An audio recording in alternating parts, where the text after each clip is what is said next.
नमस्कार दोस्तों, Yashwant Jaiswal YouTube channel में आप सभी का स्वागत है।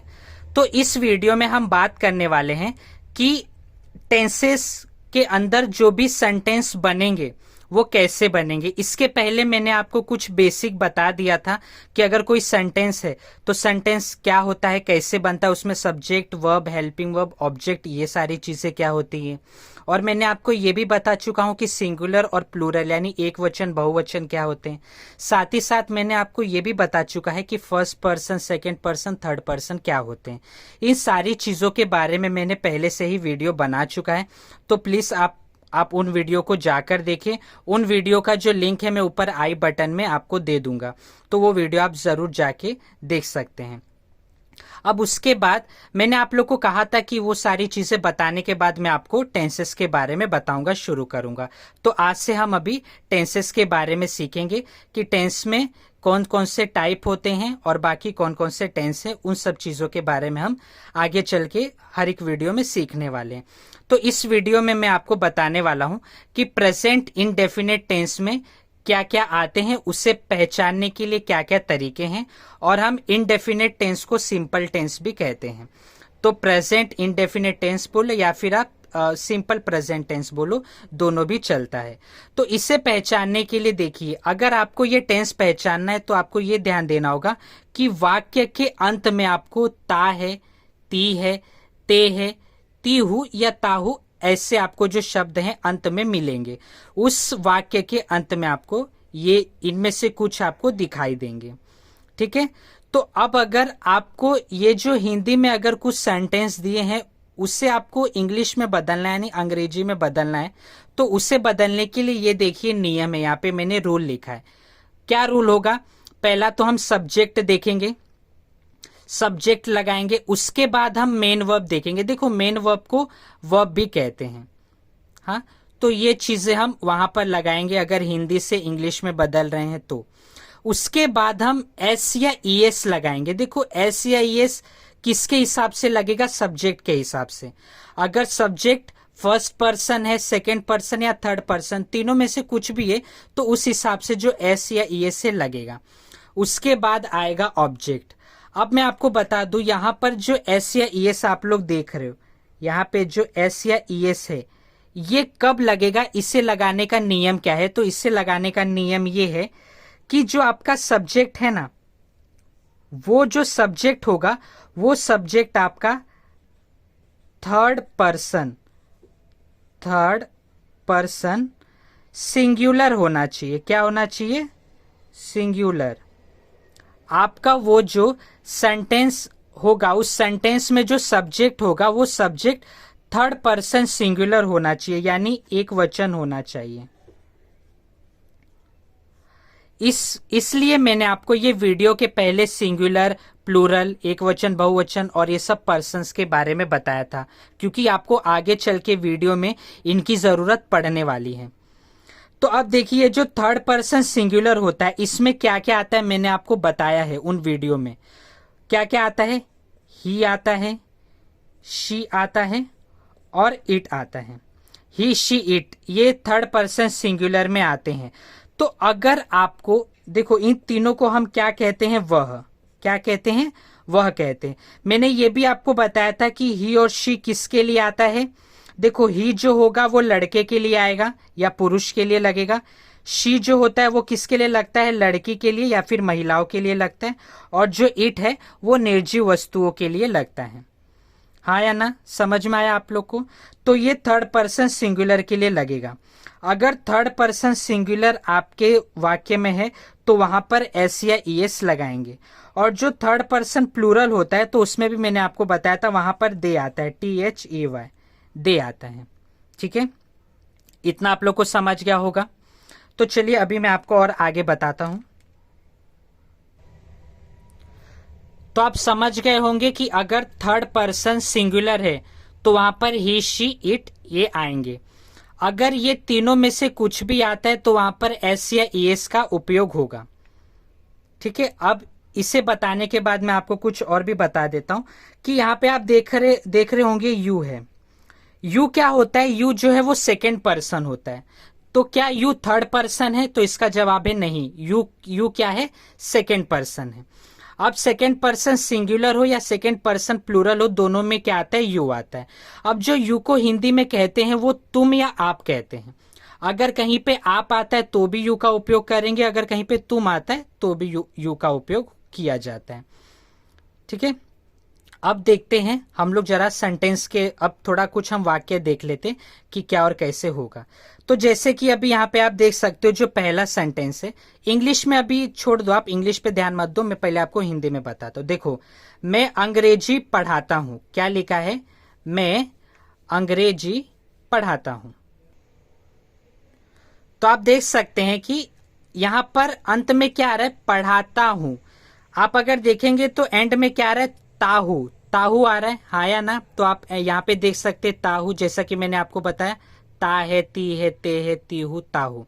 अगर इनमें से कुछ भी आता है सेंटेंस, जो भी वाक्य है उसके अंत में अगर ये सारी चीजों में से कोई भी एक चीज आती है तो आप समझ जाइए कि वो जो वाक्य है वो प्रेजेंट टेंस का, प्रेजेंट इंडेफिनिट का है। अब उससे इंग्लिश में कैसे बदलेंगे? तो देखिए, अब सबसे पहले मैंने आपको क्या बताया कि एस या ईएस कब लगेगा? जब थर्ड पर्सन सिंगुलर होगा तभी लगेगा। अगर थर्ड पर्सन सिंगुलर नहीं है तो वहां पर एस या ईएस नहीं लगेगा। तो यहां पे अगर हम देखें, मैं अंग्रेजी पढ़ाता हूं, तो यहां पर मैं जो है वो क्या हो गया? ध्यान से देखिए आप, मैं जो है, मैं यानी क्या हो गया? आई, हाँ या ना? अब ये जो आई है, क्या ये थर्ड पर्सन सिंगुलर है? तो इसका जवाब है नहीं। आई जो है वो थर्ड पर्सन सिंगुलर नहीं है। आई जो है वो फर्स्ट पर्सन होता है, फर्स्ट पर्सन सिंगुलर होता है, हाँ या ना? तो फर्स्ट पर्सन है तो यहाँ पे तो ये जो एस या ई से वो लगाने का कोई बात ही नहीं बनता। तो इस वजह से यहाँ पे क्या हो जाएगा? पहला तो हो जाएगा सब्जेक्ट आई, उसके बाद अंग्रेजी। अंग्रेजी मतलब क्या? इंग्लिश। अंग्रेजी मतलब हो जाएगा इंग्लिश। अब उसके बाद पढ़ाता हूं। पढ़ाता हूं का मतलब क्या होता है? टीच करना। क्या मतलब होता है? टीच। तो आई टीच इंग्लिश, ऐसा हो जाएगा, आई टीच इंग्लिश। अभी यहाँ पे अगर किसी के मन में वही सवाल आ रहा है कि टीच में एस या ईएस नहीं लगा, ऐसा नहीं हुआ, टीचेस नहीं हुआ, तो इसका रीजन वही है क्योंकि जो आपका सब्जेक्ट है पहला आई, वो है थर्ड पर्सन सिंगुलर नहीं है। आई जो है थर्ड पर्सन सिंगुलर नहीं है, इस वजह से आई के बाद जो भी आपका आया मेन वर्ब, उसमें एस या ईएस नहीं लगा। तो यहाँ पे आई हो गया सब्जेक्ट, टीच क्या हो जाएगा आपका? मेन वर्ब, इंग्लिश क्या हो जाएगा? ऑब्जेक्ट। ठीक है, ये आप समझ गए। अब उसके बाद देखते हैं सेकेंड वाला यानी दूसरा। दूसरा क्या है?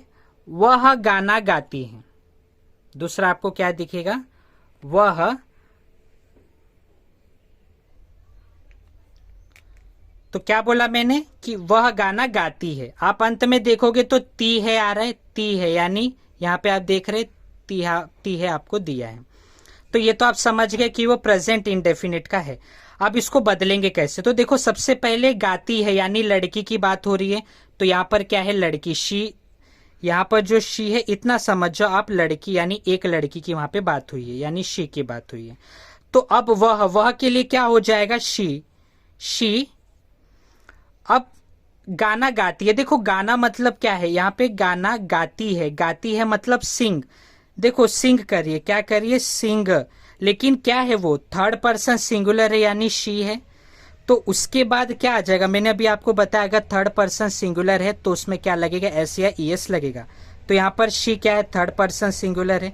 तो उसके बाद जो वर्ब आ रहा है यानी मेन वर्ब आ रहा है, उसमें एस या ईएस लगेगा। तो यहाँ पे शी सिंग्स, सिंग में एस लग जाएगा, सिंग्स।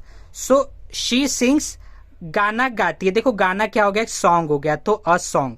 तो शी सिंग्स अ सॉन्ग। ठीक है, तो यहां पे जैसा आप देख रहे, शी सिंग्स अ सॉन्ग, ऐसा हो जाएगा। तो शी हो जाएगा सब्जेक्ट, सिंग्स हो जाएगा मेन वर्ब, अ सॉन्ग हो जाएगा आपका ऑब्जेक्ट। ठीक है, इतना आप समझ गए। अब उसके बाद हम देखते हैं थर्ड वाला क्या है। थर्ड वाला क्या दिया है कि तुम उसे जानते हो। जानते हो, देखो ते हो, अगर ते हो या ते है आया है तो दोनों भी चलेगा। क्या है ना, कुछ कुछ देखो ऐसे होंगे जहां पे आपको ते है करके भी नहीं आएगा, ते हो भी आ सकता है। तो यहाँ पे आप देख रहे कि ते है आया है, तो ते है हो या ते हो दोनों भी चलेगा। बस आपको ये मालूम होना चाहिए कि हाँ, उसे पढ़ने के बाद आपको ये समझ में आएगा कि ते हो अगर है, ते हो है या ते है, ऐसा कुछ भी है तो वो आपको प्रेजेंट इंडेफिनिट में मिलेगा। तो देखिए इसकी इसकी इंग्लिश कैसे हो जाएगी, तुम मतलब अभी यहाँ पे मैंने आपको लिख के दिया है तुम और आप दोनों के लिए क्या लगाते हैं, यू। तो यू क्या होता है, क्या ये थर्ड पर्सन सिंगुलर है? हाँ, आप खुद सोचो, क्या वो थर्ड पर्सन सिंगुलर है? तो ये थर्ड पर्सन सिंगुलर नहीं है, तो इस वजह से यहां पर एस या एस नहीं आएगा। हाँ या ना? तो इसका इंग्लिश कैसे बनेगा, तुम यानी यू। यू जानना, जानने को बोलते हैं नो, जानने को क्या बोलते हैं, नो, KNOW, नो। उसके बाद उससे, उससे के लिए क्या आएगा, हिम या हर आएगा। देखो जब आप अगर लड़के की बात करोगे, कोई लड़का है तो उसके लिए आप क्या लगाओगे, हिम। लेकिन अगर कोई आप लड़की की बात कर रहे हो तो उसके लिए लगाओगे हर। तो इसका कैसा हो जाएगा इंग्लिश में, यू नो हिम और हर। अगर आप लड़के की बात कर रहे हो तो यू नो हिम, अगर आप लड़की की बात कर रहे हो, कोई फीमेल है तो उसके लिए लगेगा यू नो हर, ऐसा। ठीक है, अब उसके बाद देखते हैं उसके बाद क्या है। तो यहां पर यू क्या हो जाएगा आपका सब्जेक्ट, नो क्या हो जाएगा आपका मेन वर्ब, और हिम और हर ये क्या हो जाएगा आपका ऑब्जेक्ट। चलिए अब देखते हैं चौथा वाला। चौथा वाला क्या है, चौथा वाला है ममता खाना पकाती है। यहां पर अभी आप देखेंगे तो ममता क्या है, एक सब्जेक्ट है, लेकिन सब्जेक्ट कौन सा, एक लड़की का नाम है। लड़की का नाम यानी क्या हो जाएगा, शी हो जाएगा, आपने समझा। अगर शी होगा तो वो क्या है, थर्ड पर्सन सिंगुलर में आती है, तो वहां पर एस या ईएस का उपयोग होगा, तो जरूर होगा। तो कैसा है, ममता खाना पकाती है, तो क्या हो जाएगा, सब्जेक्ट क्या है, ममता, तो क्या हो जाएगा, ममता। ममता खाना, खाना यानी फूड, खाना मतलब क्या हो गया, फूड। अब पकाती है, पकाती है का मतलब यहाँ पे देखो अंत में आया है ती है, ती है, तो यहाँ पे आप देख रहे हो अंत में यहाँ पे क्या आपको ती है मिलेगा, ती है। ठीक है, तो ये भी आप समझ गए कि वो प्रेजेंट इंडेफिनिट में आएगा। अब उसके बाद हम उसको बदलेंगे, इंग्लिश में चेंज करेंगे। तो कैसे करेंगे कि देखिए क्या हो जाएगा, आप समझ गए, ममता फूड आ गया। अब उसके बाद वो पकाती है का क्या हो जाएगा, कुक। पकाने को क्या कहते हैं, कुक करना, तो COOK। लेकिन अभी आपको मैंने बताया ममता क्या है, थर्ड पर्सन सिंगुलर है, तो उसमें क्या आ जाएगा, एस आ जाएगा। तो ममता कुक्स फूड, जैसे कि यहाँ पे मैंने इंग्लिश में लिखा है ममता कुक्स फूड। ये आप लोग को समझ गया इतना चारों। अब ये जो मैंने आपको चारों बताया ना, ये पॉजिटिव वाले थे यानी ऑफर्मेटिव थे। देखिए जो इंग्लिश होता है ना, इंग्लिश में सब सेंटेंस के कुछ टाइप होते हैं, जैसे कि ऑफर्मेटिव होता है, नेगेटिव होता है, इंटरोगेटिव होता है। ऑफर्मेटिव यानी जो सेंटेंस पॉजिटिव में हो, नेगेटिव मतलब क्या, जो सेंटेंस नेगेटिव में हो, जिसमें ना नहीं ऐसी कुछ कहा जाए। और उसके बाद इंटरोगेटिव मतलब क्या होता है, ऐसे सेंटेंस जिसमें कुछ क्वेश्चन पूछा जाए या सवाल पूछा जाए। तो अभी मैंने आपको पॉजिटिव यानी ऑफर्मेटिव वाले बता दिए। अगले वीडियो में मैं आपको नेगेटिव बताऊंगा, यानी अगर आई टीच इंग्लिश, यहाँ पे तो आप समझ गए पॉजिटिव है, लेकिन अगर मैं कहता हूं कि मैं अंग्रेजी नहीं पढ़ाता हूं, तो क्या हो जाएगा कि I do not teach English.